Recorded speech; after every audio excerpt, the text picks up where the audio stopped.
Hello, everybody. Let's talk today about Kaja Kallas, which again opened her mouth and again, not surprisingly, of course, something incredibly stupid came out. Because last week at a conference in her beloved, mighty Estonia, Kaja Kallas, the head of the European Union's diplomacy, called Chinese economic model a cancer that Europe needs to treat with chemotherapy or morphine.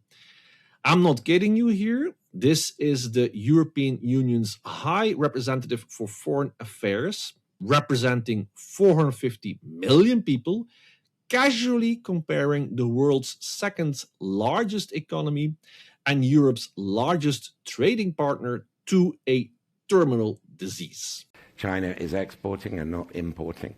In Europe, we have a very clear understanding of the diagnosis of the disease. I mean, if you have a very, very difficult disease, like you have a cancer, then you have two choices. Either you increase the morphine or you start chemotherapy.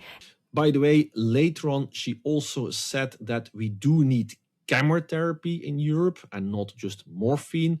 So we really have to eradicate this Chinese disease. And some countries still think that, increasing this part that is not painful, because it will be painful to use the tools that we have, because then there's going to be retaliation.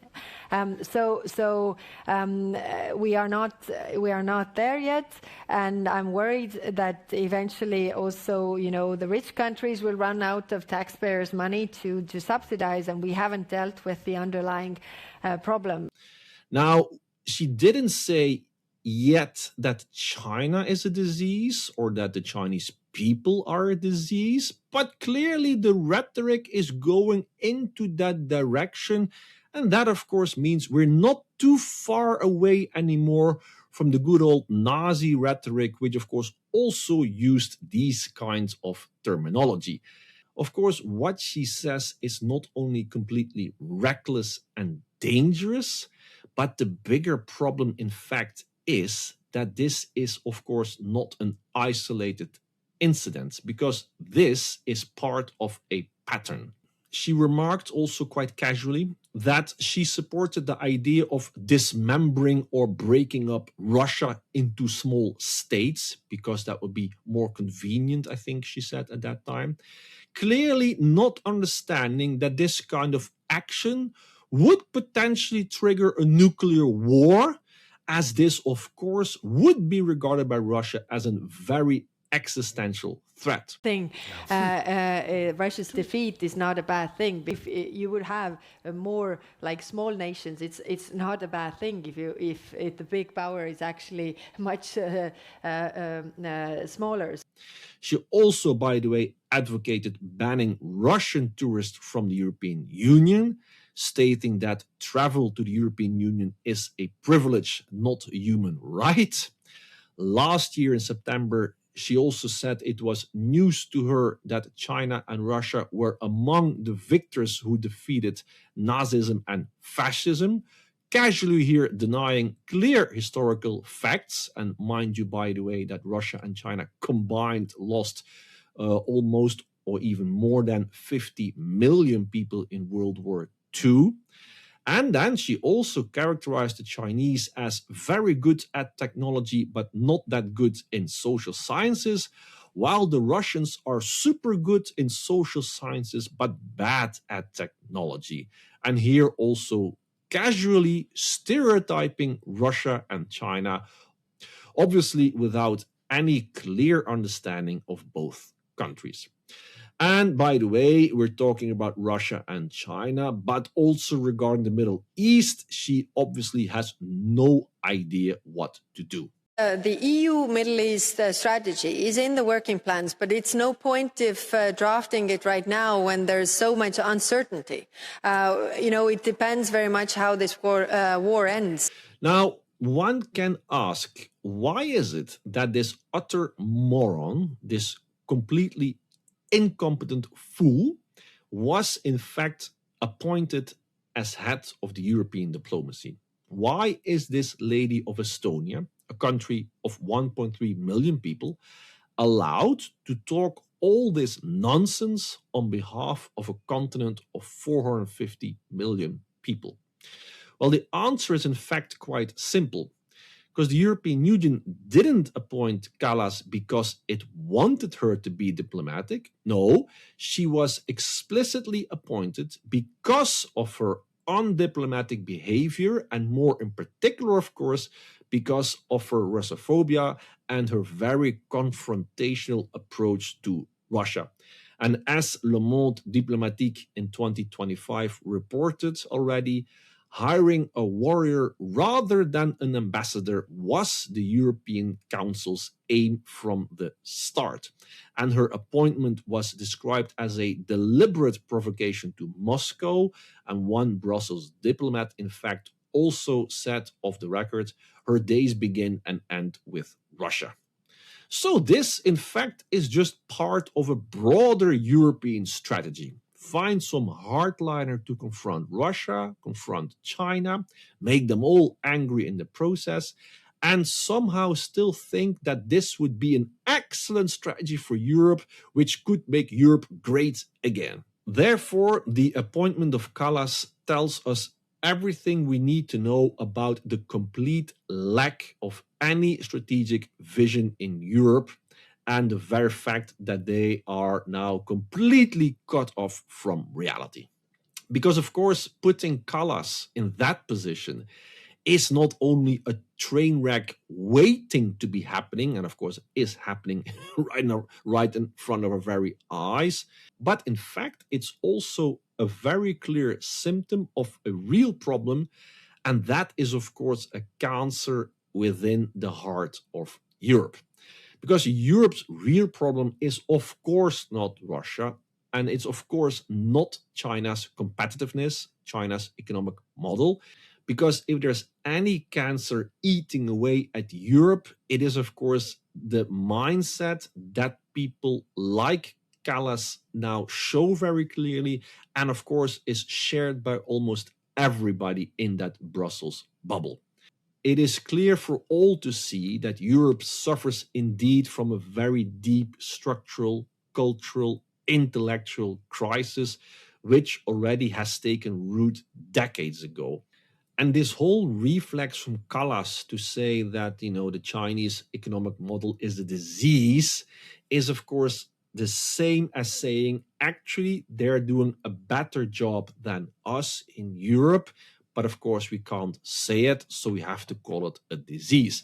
And in the same time, of course, calling it like this, it is a way of covering up our own incompetence in Europe, our own way of trying to maintain a system which is built around inefficiencies, bureaucracy, a system resistant to change, in fact, and of course, a system which is now completely ideologically biased and, of course, completely cut off from reality. And it's quite telling that, on the one hand, all these European leaders are talking about China, Russia, and also the Americans, by the way, being the enemy. But on the other hand, they're also, of course, completely rejected by their own people, their own voters, meaning that what they say and do does not carry popular support at all. And this, of course, shows very clearly that all these people, this European elite, lives in a bubble far away from reality. And Kallas here, in fact, is only a part of a large group of European leaders which are not only highly unpopular, but of course, highly incompetent also. If we just look at, for instance, these popularity figures from April 2026, we see that all the European leaders from the big countries are very, very unpopular. Starmer has a popularity rating of -44, and that means that 24% of Britons have a favorable opinion of him and 68 unfavorable, and that gives them a score of -44. Macron is even worse, 72% unfavorable opinion, 23% favorable. Merz is downhill and downhill very rapidly. He has now a 22% approval rating, while 74% have an unfavorable opinion about him, and so forth. And of course, let's also not forget that Kallas herself, when she was still Prime Minister in Estonia in 2024, had a 19% approval rating, so more or less in the same league as all the others, what we see right now. So this is clearly a system in decline, a generation of European leaders, which is not only incredibly weak, but also living in a bubble, an ivory tower, and of course are driving, in the meantime, Europe more and more into the abyss. It is like a Titanic heading for an iceberg. Now, mind you, it is not that Kallas has not been criticized for her behavior, for all her incompetence. In fact, regarding her latest China remarks, 5 national governments apparently have complained to Brussels. And this then, of course, comes on top of much more general criticism that European diplomats already have since a year, talking about the very fact that she's all about tough talk, but no substance at all, saying that she's doing everything she can to make herself irrelevant. Also talking about the very fact that she behaves more like an influencer online, who's collecting a lot of likes on social networks. They're talking about the very fact that she has no connection to the United States. There hasn't been any meeting with Rubio, who also, by the way, laughed at her and apparently also refuses to meet her. And even regarding Russia, the exact reason why she was appointed for this job, even now there, the European Union is sidelining her also. Because apparently in recent months, France, Britain, Germany, along with Ursula von der Leyen, have been discussing how to talk with Russia and what should we do with the Ukraine war. And apparently Kallas has not been invited to any of these talks. This, of course, is also not very surprising, given the fact that we know that Kallas and von der Leyen have a very icy relationship, that von der Leyen is now systematically pushing Kallas aside, which, of course, then led Kallas to call von der Leyen in private a dictator. But despite all of this, and despite all this criticism, she is still in place, still doing her job, causing a lot of havoc and damage.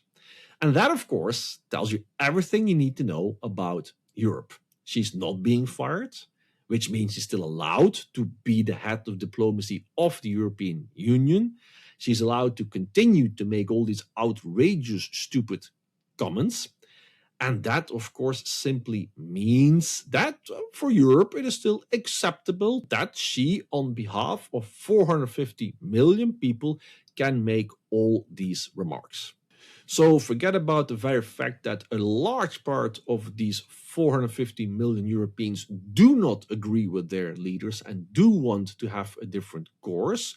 But it shows, of course, again, that the European leaders at the very moment are not concerned at all about what their own citizens think. They couldn't care less. Just keep it going as if everything goes perfectly well. And this then eventually means that the European Union will continue its suicide strategy, that it will become even more irrelevant than it is already today. But Europe is still very much willing to carry this dead weight around as if something good will eventually come out of all this. The Chinese, of course, have also heard this message, and the Global Times already came out with an article reacting to what Kallas had to say. And their article is quite interesting. It's not really angry, it just dissects the problem very clearly. It says that Europe is now increasingly falling behind, hence they have all this political posturing. And it basically says that the European really needs to enhance its competitiveness. It needs to foster a local innovation ecosystem. It has to increase spending on research and development. It needs to have much more technological innovation and so forth. So China is simply saying, don't blame us for your strategic failures. Anyways, thank you for watching, and we see each other next time. Bye-bye.